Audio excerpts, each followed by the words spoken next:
Family, welcome, welcome, welcome. It's 8 o'clock. It's Thursday. Y'all know what that means, right? It's time to talk. Here I am. I'm your favorite uncle, cousin, and nephew, Kenneth Campbell, and I'm here to bring you an exciting episode today. Boy, big shout out to RST Automation. I know you've seen me talk about it. I know you've seen the commercials. I reached out to them and they did say, like, hey, if you just want a demo, just to see what what the technology itself is about, they are willing to do a demo, whether in person or over Zoom, just so you can see the information. Definitely check them out if you're looking at efficiencies, trying to up your efficiency, productivity, and things like that. Definitely check them out. To my good friend, Dr. Jason O'Gees, Calzura, IMP, Pure Processing, ColdMed, KAS, everybody who's been involved in making this, season 5 and beyond possible. Thank you. We wouldn't be here, if not for all of you. And as always, bam, you see it. Time to talk. Still available on all platforms.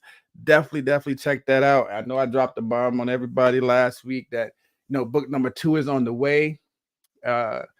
More information to come, but definitely get ready. Another chapter in our evolution will be coming. I had a great conversation last week with Miss Anita Castle, and man, that was a great show. And out of that show, something came, to me, and we were talking about it, and I wanted to, just go back and dive into the chapter conversation. So as we spoke about at conference, I became, a full chapter again, the Massachusetts Sterile Processing Association. So new, but not new, right? So where do I go from here? It's a lot of steps, a lot of processes, a lot of work to be put in. So I started thinking about it and I said, who better to get this information from than people who are proven that chapters are beneficial, chapters have been working in the states and areas that they're in.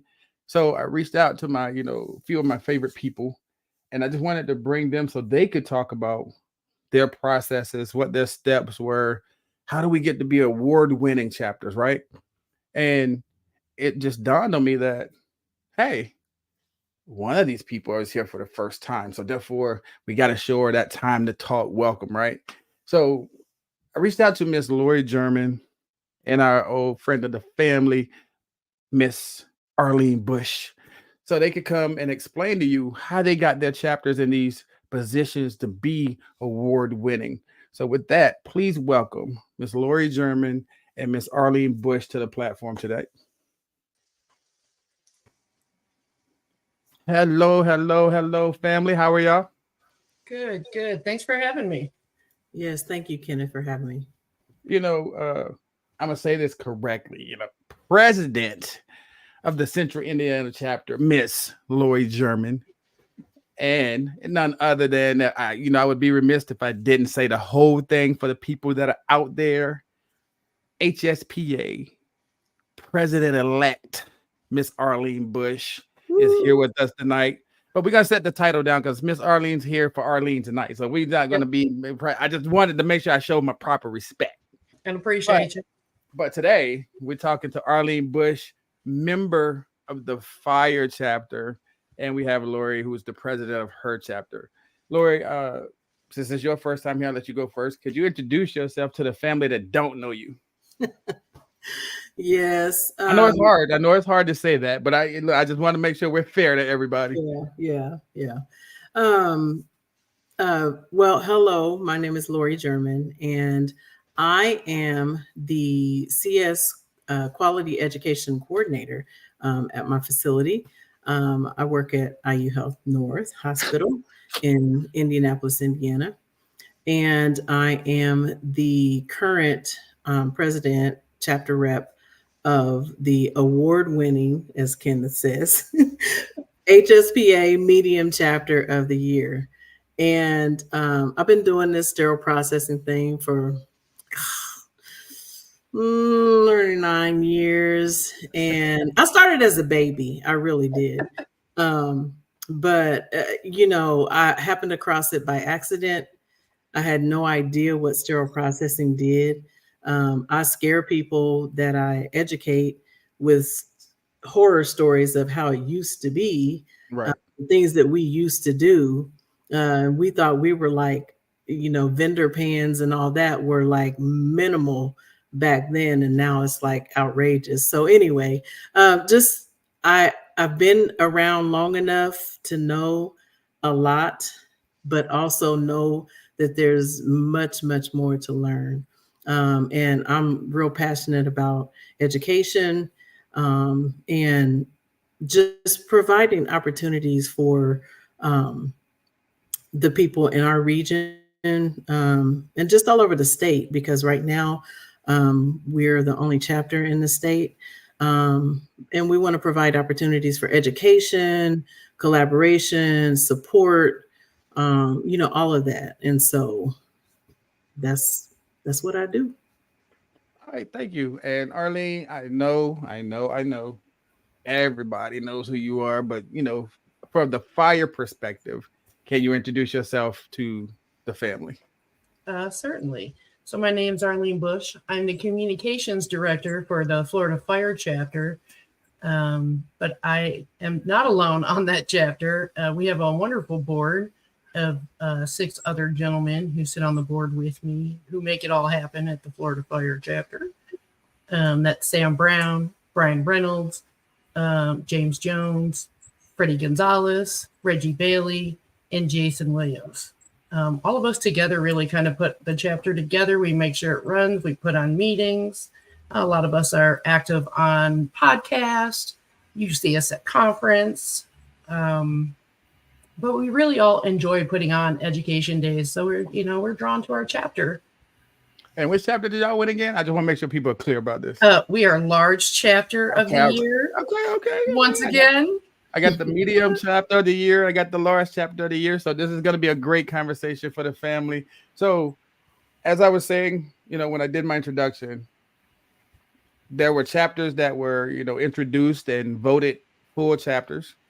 And a lot of people had a lot of questions when we were in the room about resources and what the next steps were and how did people do this and how do people do that. There was some great information given about websites and all this stuff and groups we could join and all of that. But hearing it from somebody, I think, goes a little bit differently because you've been through the process.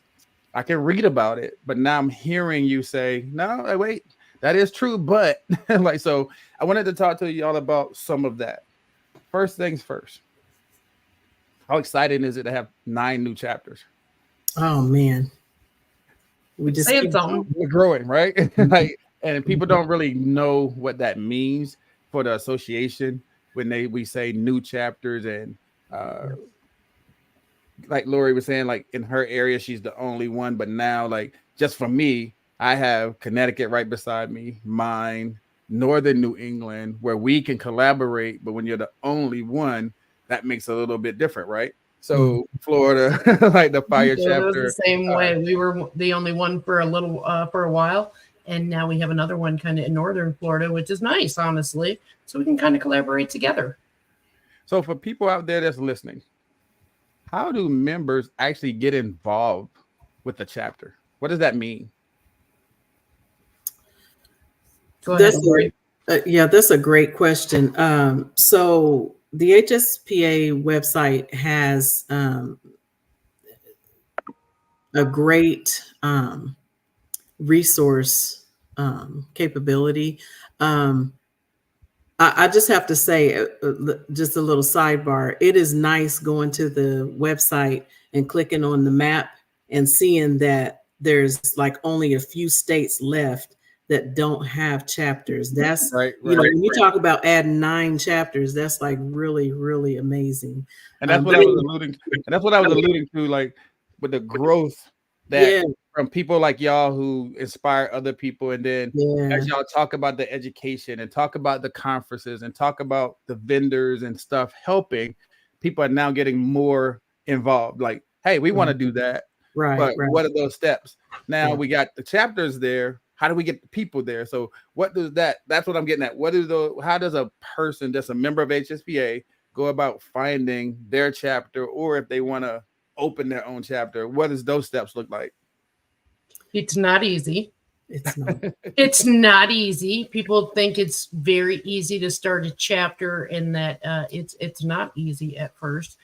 Reach out to people who have done the process before to kind of help you along the way. But it is it's kind of getting members, getting meeting days kind of on the calendar, getting it out there and advertising it. I always say, if you feed them, they will come. Breakfast and lunch. Snacks. Yep. Snacks, coffee. Coffee's a requirement. Yep. So it's a Saturday of education. You say you're the communications person, right? Yes, and sir. You're the president. From the communication piece down to the president, and I know you named a whole lot of board people that are with you. How does that flow to get everybody involved in recruiting people? Because like you said, you could click on the map, you see this, you know, hey, that's my chapter there. Hey, they list some names, you call somebody, but then what? So the communications person, what does she do? Not what does she do, but the communications person and the president have to be kind of on the same page, right? We do. We have to work hand in hand, because the president is, talking to vendors, setting up speakers, getting things approved, like the CEUs, the day, if you will.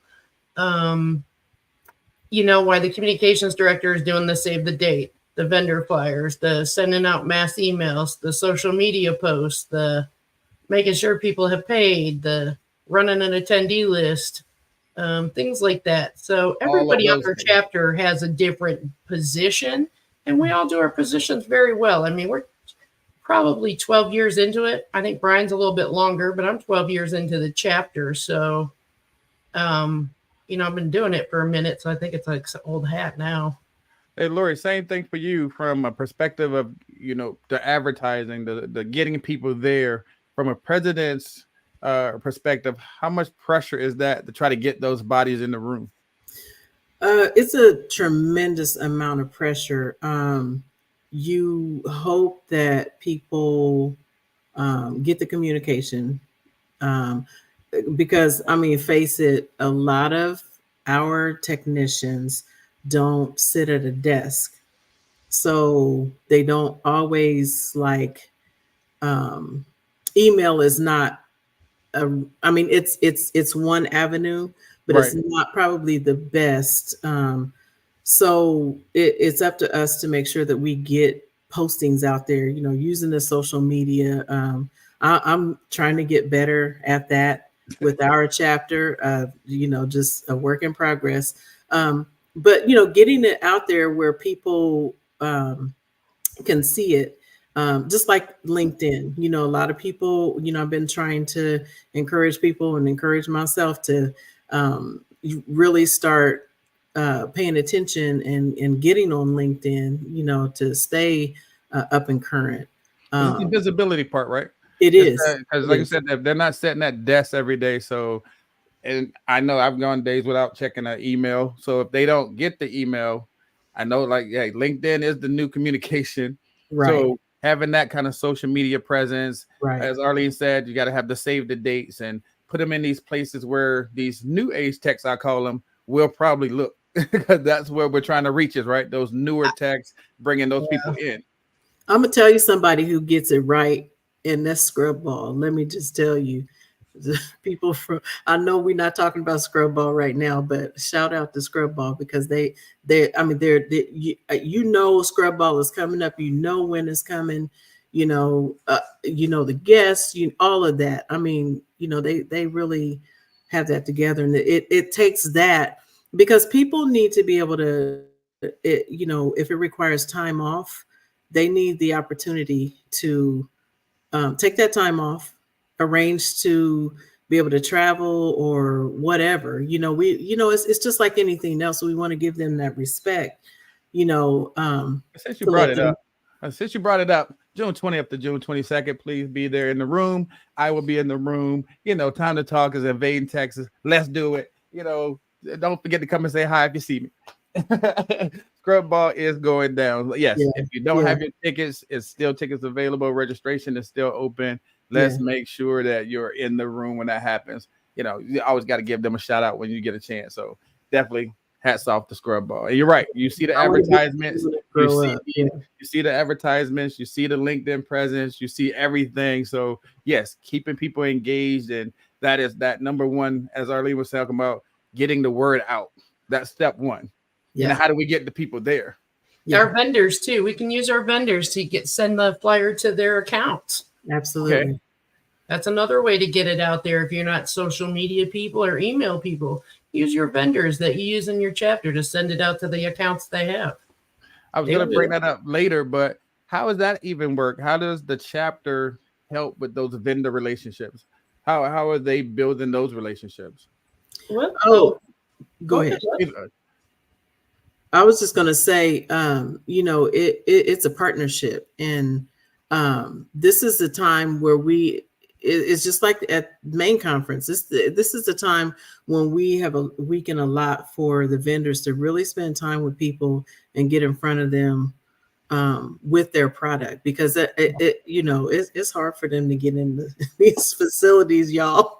They struggle. I feel bad for some of them because some of them get dogged out, but but this is an opportunity for them to spend time with us and be able to really shine, and we have loyal vendors that have supported us from day one, and even through COVID. I mean, I have vendors helping to sponsor, during our times when we were having to do virtual, conferences and meetings and such. So, it helps. It really does help.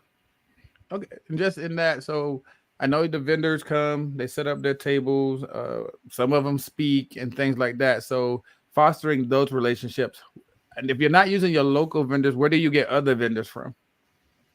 You can get vendors from pretty much anywhere. You may not have a local rep, or a company, but if you reach out to the manufacturer, they'll send a rep who's ever closest. But I mean, honestly, we really don't have trouble finding vendors. I mean, there's always new products coming out. There's always different instrumentations that are coming out, different sets, different robotic arms, different wraps, different pouches. I mean, there's just a myriad of vendors, right? And it's a matter of tapping into them. Right. So that's one of those, so you could be a vendor and not necessarily be a speaker. Sure. Okay. You could financial support. Some vendors don't even attend the meeting, but will still support a table, even though they're not there. That is amazing, because without our vendors, we really can't make education days happen. Right. So their continued support is how we get to large chapter of the year, or medium chapter of the year, or small chapter of the year. It's really our vendors who allow us to put on education days. I want to elaborate on that a little bit, but we're going to do that right after this commercial.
I know y'all saw it. RST, definitely check them out. Right before that, speaking of vendors, you said that they can have a table, or you can rely on them, or send a speaker. How do you, I guess that's a key question, for your education days, so that it's not the same old thing and run, of the mill. People like, I already heard that, I already seen that. how do you get your education catered to? For like us, it would be a state. Like, how do you know what people need to hear, or do you collaborate with other facilities because you're the president or you're the, communication? Are y'all talking to other facilities to say, hey, y'all having this issue? Let me see if I can get somebody to speak on it. Or do you just set a agenda and go from there? We send out surveys. Like recently, we sent out a survey and we asked our membership and anybody on our mailing list, actually, because we're always trying to recruit, new members. What are the topics that they're interested in? Okay. We try to gear it towards things that's relevant and, meaningful to them. Sometimes you get, good feedback. Sometimes people aren't real helpful. But whenever I've had to throw like an agenda together, I try to just make sure that it's like well-rounded. Okay. Just kind of like, on the job, the education that we need. We try to make sure that we show love for like our ambulatory surgery centers, our dental clinics, and, because we hadn't always, thought of them, in the past when we were, setting up these programs. So, just kind of trying to, reach out for inspiration. Okay. Arlene, same question. How do you get your educational piece? How do you come up with that? I just think kind of what's going on in the industry, what's going on in our own facilities. We always get questions from just people all over who reach out to the chapter and are saying, hey, I'm experiencing this. Can you give me some recommendations? And that kind of is how we mold our education days. I'm on social media a lot, so I'm always seeing kind of stories break, headlines, things like that. So I always reach out to our vendors and say, got anything kind of geared towards this presentation? Right. We played Jeopardy at my last education day. It was a huge hit. So that leads into what my next question is. What kind of activities or events does a chapter actually organize for its members? I heard Arlene talk about the education days itself, but what else do we do for your members? We've had a meet and greet, okay. And we're actually trying to recruit Miss Arlene, President-elect. We'll talk later. But it was a hit, and all it was, I mean, we attempted to have some education, to offer a CE credit for it, but it, the venue kind of didn't allow it. But the people enjoyed. They got to bring their significant other out, and just eat. Collaborate with people, network, meet the incoming president-elect, and the board members, and just kind of talk about the chapter and, get to know what the chapter is all about. Okay. It was a hit, and, we had it at like a fancy little place overlooking, the Geist Reservoir. And people just really enjoy being treated. Right. You know what I mean? So, but we've done that. We've done like an instrument university kind of thing. But we're trying to do some social gatherings as well, where it's fun.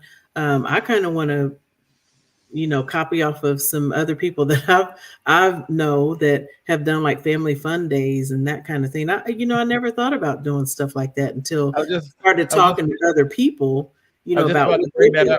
I was just about to bring that up because I saw that there was a like family picnic. I saw bowling. I saw Top Golf. I saw Eat at the Lake. I was like, people have becoming creative, like getting everybody together. Right. So just in that alone, how important is that part?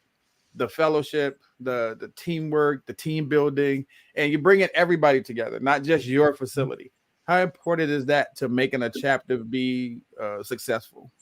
It's huge. It's huge. You're networking with people in your area. You're going to have someone to call in an event that you need some info and somebody else isn't available. I mean, those are networking connections that are really, you can't put a price on them. Right. And I mean, you're building each other, right? By connecting with other like-minded people.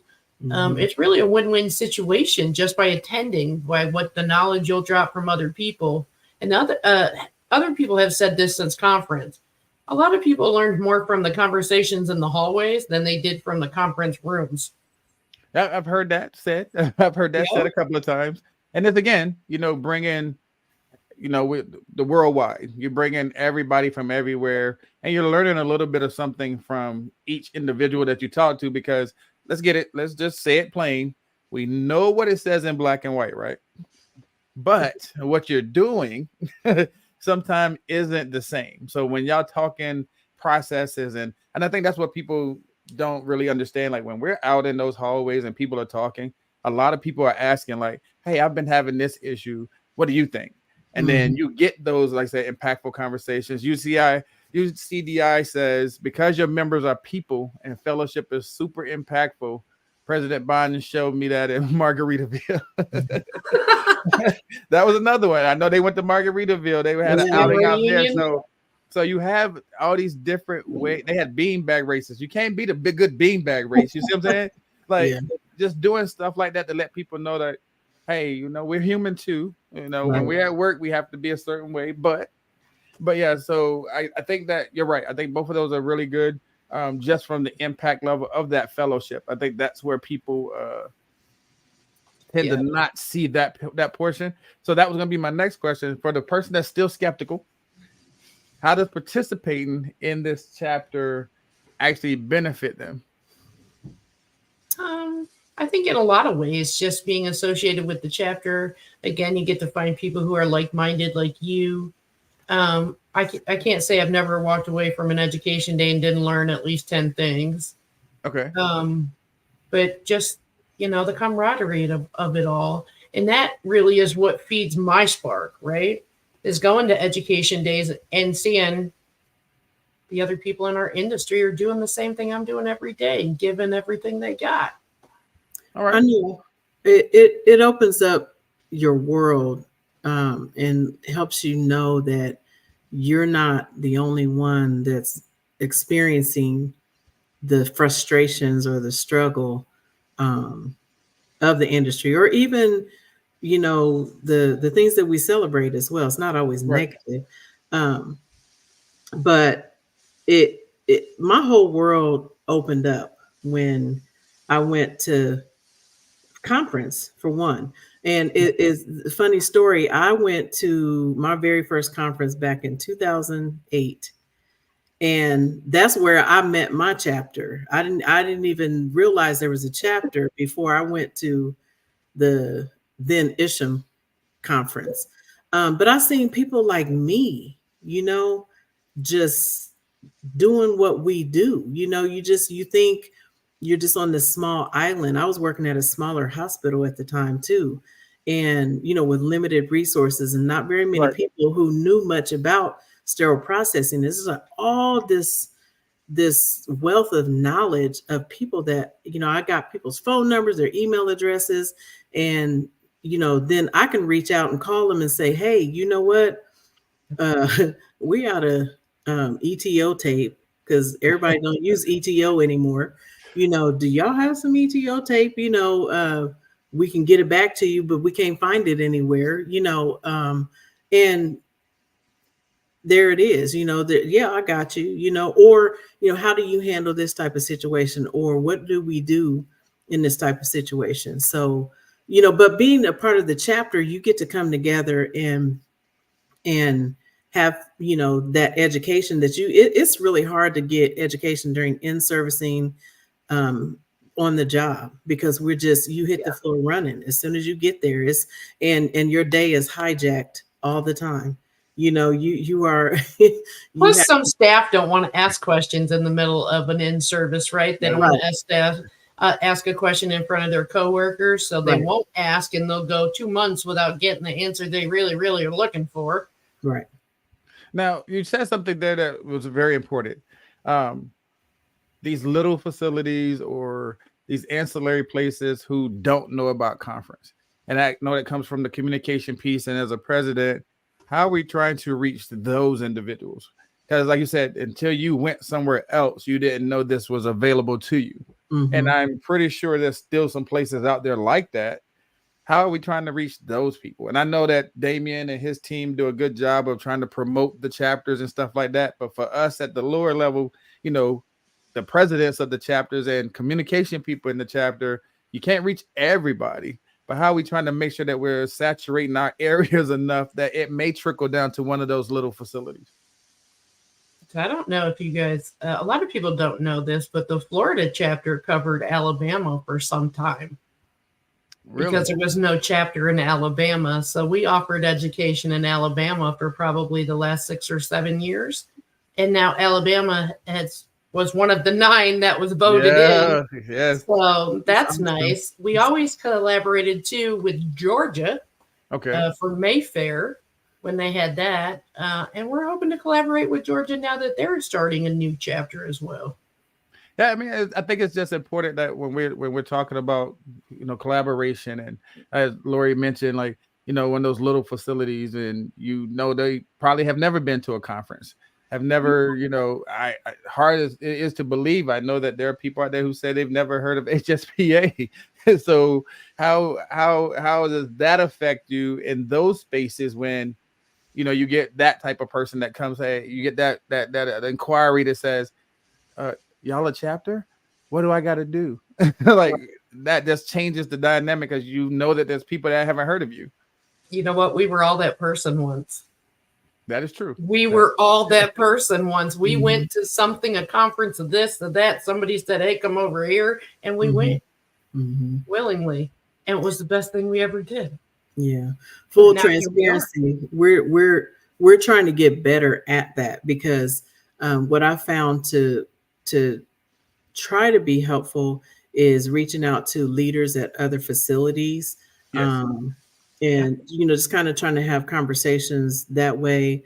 You know, I kind of want to do like some of the other people in the industry are doing, and just go visit, you know, and talk about it. To me, I think that's much more valuable than, you know, an email or a flyer that, you know, people just like, yeah, you know, okay, but what is it all about, you know? And we also, we go and visit and talk to our adult education programs that are producing sterile processing students who are, you know, working in collaboration with our facilities to get their hands-on experience, you know, and going and talking, speaking to their classes, and, you know, they're talking about it, you know, they're getting excited and talking about it, you know, at these other facilities as well. So, I mean, it's, you know, we're just trying to leverage it however we can.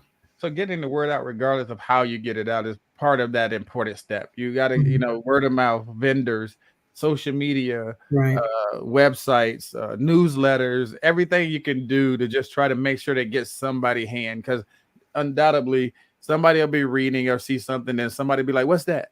Like, and then somebody gets introduced to it, then they introduce it to somebody. So yes, that is, you know, all great. So let me ask this question, because I know somebody else will ask it later. Are there any requirements or qualifications to become a member of a chapter? Attend a meeting for Florida. You attend a meeting, you're instantly a member. Lori, I'm a member of the Florida chapter. I've never attended, so I'm sorry, but when I get there, I will. I ain't get my newsletter yet, but I'm still a member. There is no requirement for our chapter. Okay. As a matter of fact, we just had where we offered free membership to try to get revitalized as well. They just give us our information. We put them on our mailing list and invite them to come. Now, you know, to be an officer, you have to be a member. And there are requirements of, you know, being an officer, because there's responsibilities. On the board, there's responsibilities attached to that. But to be a member, there is no requirement. Are there any dues of any sort or anything like that? Our dues are very minimal. nominal. Yeah. Florida doesn't have dues. Okay. So no dues in some instances, no real like qualification. So for somebody, and I hate to say it this way, somebody who was working and not working anymore, they can still be a part of the chapter. As long as they were in it already, they could still be in it if they so happen. We'll even take uncertified techs because they're going to be certified. Hold on, wait a minute. We're gonna talk about that right after this commercial because I need to know more about this uncertified thing, Madam President. We're gonna talk about that right after this.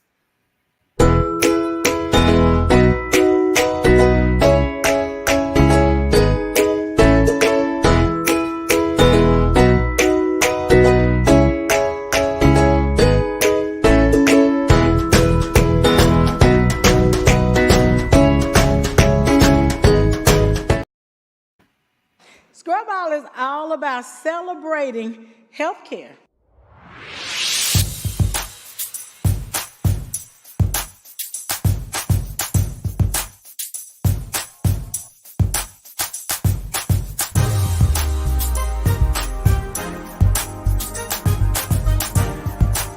If you're in the healthcare field, no matter where you work, we celebrate you.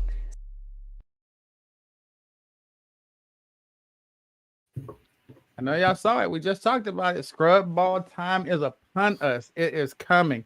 Make sure you get your ticket. Make sure you get your ticket. The other commercial you saw there, UCDI, what can I tell you? Are you ready for a reset? Check them out. Make sure it will transform you. Do you have 30 days to commit to yourself? I went through it.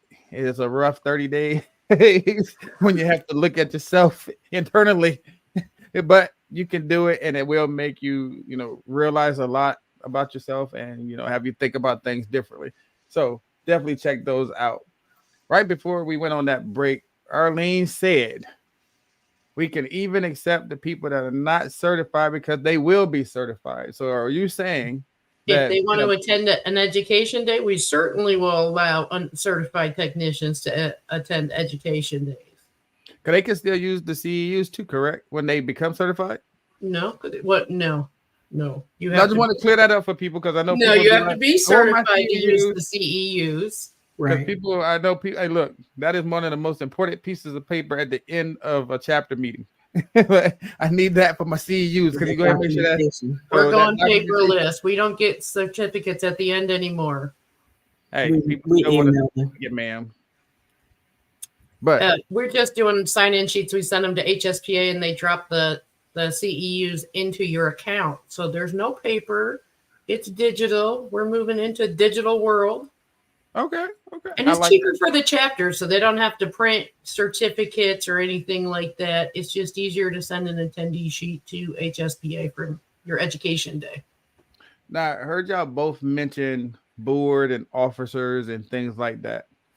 For members, how does one aspire to be on the officer side or the board side? What do they have to do be in that position?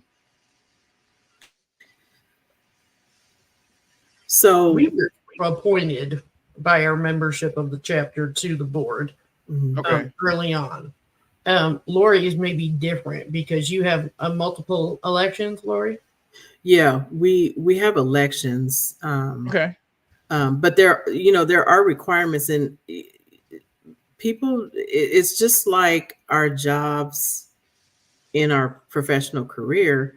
You need to understand what the responsibilities are and be able to carry out those responsibilities. So it behooves you to learn and study. Like before I became the president, I served as secretary treasurer for several years, and learned, how things are, the structure, of the chapter, what the responsibilities are, what the obligations are to stay, fulfill our obligations to HSPA to recharter every year, and all of that. I mean, there's a lot more involved than just carrying the title. Just like So I was going to get into that because I was going to say we haven't even mentioned like bylaws, charters, recharters, and just for people that get the understanding, yes, this is I won't even say volunteer, but it's It we're is. doing it for the It's volunteer. Volunteer, So no not paid. it's It is not. I was, not gonna say, paid. I was gonna get to that. It's not a paid It position. is not. We're doing this because we want to see the growth of the industry, want to see our state prosper and things like that. So if you're looking to get paid, yeah, this is not that position. However, Most chapter people, right, have a full-time job, full-time right. primary job. The chapter is a hobby, but a hobby that rolls into the full-time job, rolls into the home life, rolls in over here, rolls in over there. But we do it because it's a labor of love. Mhm. Right. So so back to how you say yours was appointed, yours was elected. In my bylaws, we're going to have elections as well. So you mentioned recharter. What does that mean for people? When you say recharter, what does that mean? So that the members understand what you're talking about. Okay, so HSPA requires us to submit documentation that shows that we have provided educational opportunities, that we have bylaws, that we are having regular meetings, we have legitimate membership, those kinds of things, any kind of activities. But they also want to know what things to celebrate, what we like to put in our recharter. They give us an opportunity to brag about our accomplishments as a chapter as well. Okay. And spotlight anybody who has done something above and beyond, or got some recognition, that kind of thing. So those kind of things, and also, you want to show that you've promoted the profession. Yep. Okay. That's really the that's key, main right? thing. That Yeah. we're promoting the profession at all times Yeah. and in all lights. That Right. we're promoting the association, our chapter, ourselves, our facilities, all in good light. And Right. that, it's really for patient safety and continuing education to push our profession forward, as well as ourselves and the person next to us. We're training our successors. Right. Exactly. Okay. So in saying that, can either of you share, or both of you share, a success story or even an impact story from somebody that was a member of the chapter that had participated and the chapter got them to, a different level in their career or just in life in general? I have a current manager here in Florida who was a technician when I encountered her as an educator. We both moved up the ranks pretty quickly. She became a chapter member, and that really opened her eyes and just made her, find her own spark and kind of look outside of her own comfort zone. She stepped into like a purchaser's position, and within a year, she was the manager running a fairly large facility, and now it's expanded.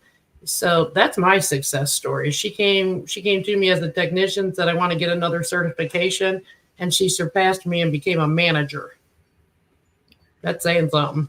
And that's the benefit of that as y'all talked about earlier, that fellowship, finding somebody that has like-minded, and bouncing those ideas, helping that person go along. And like I said, that's what the kind of stuff that I think people don't realize, even though we talk about what those hallway conversations are like at our conference, the bigger conference. The same thing can happen at the little conferences, because you're meeting other people from other areas going through the same things. Like you said, why not invite the person who isn't certified, because they can see what that certification looks like, what that leads to. Yep. And I know that at the conferences we give away stuff too, right? People We can do. win. Oh, yeah. People can win books. People can win registration to the big conference, all kind of stuff. So that's, hey, for everybody listening. Oh yeah. These happen at every conference that I've been to, I spoke at. Every one that I've been to so far, they even give away educational materials, registrations to the conferences, bunch of gift cards. Just it is a education day, but it is also a fun time as well. So make sure that you are participating in those events and taking part in the chapters. So this is the fun part where you get to talk about yourself a little bit. We started off this show talking about, medium chapter of the year, large chapter of the year. So since Arlene and them have won this award before, we're gonna start with you, Lori. What was that journey like that led you to winning medium chapter of the year? So this year winning, it was a huge surprise. I mean, we obviously didn't expect it. We were trying to start coming back together after COVID. And I know COVID is, like 10 years ago, it seems. Right, seems like, but the impact of it it's still being felt. It's still lingered. Right. Because what we were fighting against, and I say that lightly, but fighting against, or struggling against, I should say, the whole, well, we can get it virtually, we don't have to do that, and that kind of thing. So we wanted to make it appealing. That's why we started doing other fun activities that were more value added than just getting CE credits. Right. Because that's that at the end of the day, we do want to satisfy our credit, whatever we're supposed to accomplish. But it's about coming together. It's about collaborating. It's about learning. It's about connecting. And so that was our biggest struggle. And like before COVID, we never canceled ever an event. We always had good turnouts and all that. And like our first one coming back, we were like really nervous. And so we just thought, okay, well, we'll do a couple of extra events, to just kind of lighten things up and, get people back used to coming back together again. That's where we did the meet and greet, and it was a huge success. And from there, we just started talking about the profession again, and we, it just ignited from there. And then each conference that we had, because we usually sponsor at least 2 a year, we had a better turnout than the one before. And of course, we fed everybody marvelously. The key is catering, okay? See? The key is feeding them. So yeah. But the other thing that I believe in, and I did it even when I was a secretary treasurer, not just as the president, but I rounded on people. I mean, I made sure I connected with the vendors. I spent time with the vendors and went and talked to them. I talked to people, and connected and let them know they're important and that we really appreciate them coming out, because like we usually have hours on a Saturday. People can be at home sleeping in their pajamas online, instead of out, with us all day Saturday, because, we offer a full day, event. But make it worth people's while and, respect their time and their, the fact that they chose to give up their Saturday, right, hang out with us. Right. I'll never take that for granted, that our chapter members come and spend their Saturdays with us, time after time, because they know they're going to have fun. They're going to be fed well. They're going to get some fun games. We were the only chapter for a very long time, so we had to think of fun ways to get people in the room, like the furthest traveled or years of experience. And then when you see how many years of experience you have in a conference room, and it's like 375 years, it is astonishing. Yeah, it is. What we can do. It really is. And that just thrives and drives people to want to come back. Right. It's just an opportunity to love on people and celebrate them, because, we're trying to encourage us to, look at us as more professional and important, this is our chance to, come together and do that. So I I didn't don't want to. think I have to say real quick. I didn't want to miss the comment that that said your award was well deserved. CIC is a great partner in personal and professional growth. You got and get to know people 100%. So people do recognize that y'all did deserve to win. Y'all doing great things. Thank And you, guys. that, like I know, as I just been listening, that this won't be the last time y'all win. So I know the things that y'all gonna be doing in the future will, have y'all back in this spot again. So, kudos to you and your team for making this happen for the people over there. So hats off to you. Not for people of the 9 new chapters, but for the people that are in these established chapters, and they're looking at y'all like, well, they won this and this. What advice do you offer those chapters to say, hey, you're striving to win, you have to do a little bit more of ABC? What would that ABC look like? Because I know Arlene mentioned something about podcasts. You mentioned having a bunch of education days. What can people do to strive to get to that level where, hey, they're here talking to me one day about them winning? Well, I think it's just be steadfast. We put on a lot of education days. At one time, we did them at hotels. That became very costly. So now we're kind of trying to get back into local area hospitals. And, we're all just kind of opening up after COVID. But we are coming back, to face-to-face, on-premise chapter meetings. And we really are. I mean, last weekend, there was like 6 of them just all over the globe, right? That's awesome to see when you see that there are so many chapters having education days on the same day. And and it makes you wonder, like, are we going to get to a Saturday when there are so many education days that we're really limited to who we can have speak? Right. Because that's going to be real one day. But with all of our chapters, we're going to have multiple chapters having education days on the same day. But that's so rewarding when you see so many chapters getting together and people coming out. That means we're doing something right. Right. I was about to say that actually gives opportunity for those people to find their voice, because when you have to start getting creative and getting new speakers, so then that gives other people like, hey, you know what? I've been thinking about doing it. It's time. So now you see people stepping out of those shadows and now becoming that other voice, that other leader, and things like that. Question for the panel here. How have you been able to keep your members positively engaged? Have you ever hung out in a room with me? Oh my goodness. I walked into their chapter meeting on Saturday and looked at Arthur Henderson and said, look, there's my first husband. I'm his second wife. Oh my God. Yeah. I get making it fun and entertaining is definitely one way to keep them engaged. And it is. I know you can't make it feel like an education day. I think you alluded to that earlier, Lori, where you were like, yeah. I mean, but it's fun. It's different. Right.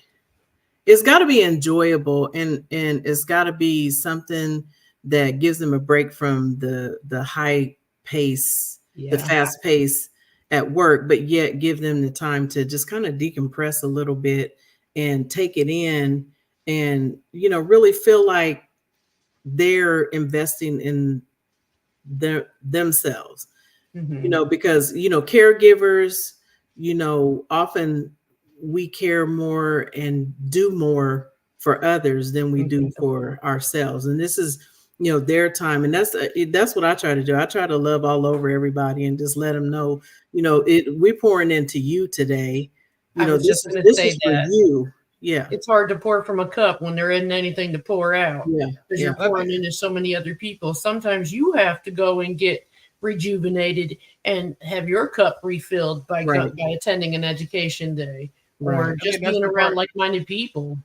I think that's the part where Arlene made a lot of sense, where you were like, do we really know the importance of them coming out on a Saturday, giving up their time from working all week to say, hey, I want to sit in this room and get educated, and it just be education. Right. Like, that's not what people want, but it's the fun Right. stuff. Like I was there when they played the Jeopardy or the Arlene's crowd when they were all into the game. Like it was They a were real, like like that was vicious. real. That was like it was real Jeopardy going on, right? Yeah, this last Saturday at mine, we played Jeopardy, and like when it started, you could hear like people were reading the question, and then when they got the first answer, the decibels in the room went up so much. I came into the room and was like, "Look, they're gonna kick us out of here. Y'all got to be quiet." But giving the people that, like, and like Lori said, Yeah. alluded to, like having the family day and making it just universal for everybody. Because again, there are some people who their Saturdays and Sundays are tied up with their kids, or you know, like I said, to spend with the family. But if you make it inclusive, they may still come, and then that's their introduction to the chapter and things like that. So making it feasible for everybody. Yeah, we've had to do like board meeting, team building type of things before too. Like, how are we going to get across the room on these two little tabs or something like that? You know, it's just so to keep us on a working, collaborating field as well as the board. I like it a lot. And as I always do around this time, I'm going to ask the question. So, Lori, you first, since you were, you know, medium chapter of the year. What advice do you give to us new chapters so that we may be steadfast and, you know, not give up before it gets started because the participation is low at first, or, you know, you're not getting the responses that you want? What do you say to us? I say just be committed to keeping it going regardless. If one person shows up, we're going to have a meeting, you know, and then we're going to go out and we're going to tell somebody what good time we had at the meeting and how you should have been there and what you missed out. But be committed. And I think, you know, to start with, approach it like you would your job. You know, take it seriously. It requires that kind of dedication. It takes that for type you, of dedication. It is a volunteer thing, but it's not one of those ones you can take lightly and be like, oh, well, I don't feel like doing that today. Right. You know, I have people. So just a really quick story. We had a lot of people who were holding positions and like knew the inner workings of our chapter, like retire, get sick, you know, had to quit to take care of family. Life happens. And it was like we had no succession plan. And it was just like, whoa, how did we get here? So then it was on me to make sure that I didn't let it fold on my watch. You know what I'm saying? So it just helped me dig in and reach out and get help. And, you know, that's another thing. Don't be ashamed of needing help, because it's just like everything else. You're going to need the support. You're going to need help. Use the resources. Use the resources. Study the HSPA website. They have wonderful resources. It took me a little while to get used to that. But once I did, I was just like, wow, I've been reinventing the wheel for, you know. I forget to ask people about the resource guide. Yeah. And I'm so happy you mentioned it. Yeah. See, I laugh because Arlene know that. I laugh because Arlene know I reached out to her like, hey, I'm supposed to be filling this out. I'm supposed to be doing this. What's next? Because it is, you're right. It's not reinventing something. It's actually going through people that have actually done it and say, you know, and I know that Leslie, shout out to Leslie. There's an actual she's wonderful. list and web page. Like that's there's a research her own column in the process now. She has a resource within a resource. Like she has all of that already there, videos, everything. So there are resources out there for us. I like that part. Yes. Arlene, same thing. What advice do you have for those people who automatically think, and I know it's not always going to be possible. Everybody's not going to be a large chapter. You like Lori said, if one or two people come, have your meeting. you're not going to automatically get 50, 60, 70 people in a room. Yeah. You know, it just doesn't happen that way that people expect it to. And it can be discouraging because, hey, you got all the flyers, you did all this work, and then the turnout ain't what you expected. So what do you say to that person? I say we were little or small chapter before. We were medium chapter before. And I think this is the second time or third time we've got large chapter. So we grew over the years as well. We weren't always a large chapter. It took a while to get to large chapter by, continuously building, having education days, getting it out there, kind of beating the pavement and letting people know, hey, we're here and we'll come to any city you want us to come to and do an education day. You just give us the location. We'll bring the attendees and the vendors. So it's worked. Yeah. A lot of people have reached out to us. We're happy to help any chapter. Please reach out. I'm on LinkedIn. I feel like I'm everywhere on all social media platforms. But it is possible. Any chapter can be the large chapter of the year. It's just a matter of getting there and wanting it. Hey, I appreciate that. Knowledge of Nonsense had a parting quote, and I sincerely appreciate everything. But it said, "Thank you, Lori and Arlene. We appreciate you both. You both welcome and host members wonderfully." So that's hence why we have medium chapter of the year and large chapter of the year. Great things that y'all are doing, and for us new chapters, we only hope to and aspire to be like y'all. And I will be reaching out because I am planning my events now, and so just know that you may get that. Hey, what did you do in this situation? So know it's coming. Family, I want to take the time to appreciate Lori, appreciate Arlene for being here, and just let me finish by saying this. As you heard, and I know that y'all want to know why, this is important. These are volunteers from their regular jobs that have dedicated time to trying to further the industry, trying to educate their area and areas beyond their areas. As Arlene said, just even the fact of having you come to a meeting non-certified, hoping that it sparks something in you and you getting that, that fellowship, that why. Mm-hmm. Everybody says, what's that why? For the people that's on the panel, for myself, that why is we are here as subservient leaders who want to see everybody grow, want to see the chapters grow, want to see the industry grow. So we give our time for that reason. This is, a great accomplishment for both of these chapters. And I only hope that I can get mine there one day. But that does start by becoming involved in your chapter. If you want to see this type of growth, see this type of change, you have to first become involved. I think they gave you the blueprint today that, hey, some chapters don't even have the qualifications. You can just show up.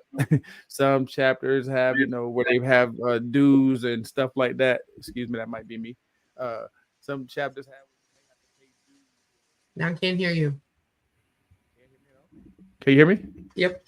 Oh, I was gonna say, was it me? But in that instance, it all comes down to your participation and what you put into it. And there are testaments on the screen that what you put into it can manifest itself into great things. And that's what we want to challenge you with. Find your local chapter, become a member of your local chapter.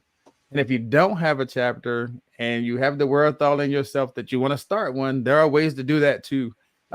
Lori said she looked at the map and there's not that many places left. So if you happen to be in one of those places, there are resources out there that can help you get involved, get a chapter in your area, or if you want to join a local chapter in your area, there are resources out there for you to be able to contact those people as well.